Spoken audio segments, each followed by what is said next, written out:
Essa daí é minha mãe que vai dar o comer os cachorros. São 2 cachorros e uma cachorra. Primeiramente ela deu a cachorra Bolinha, é o angu. Bolinha, cachorra preta. Ela tá olhando a galinha ali.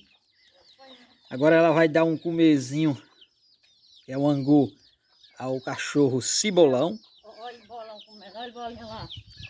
Ela tá apontando para a cachorra. Olha o tamanho dos pulos que o bolão vai dar. E agora ela vai ali se dirigindo para dar a comer ao o bolão.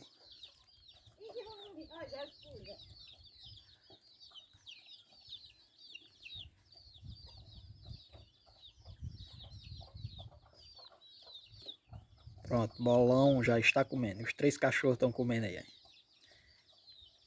Olha, Maria, como só come meus comer.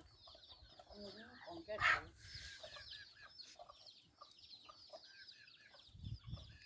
Todos os dias essa rotina aqui, aí.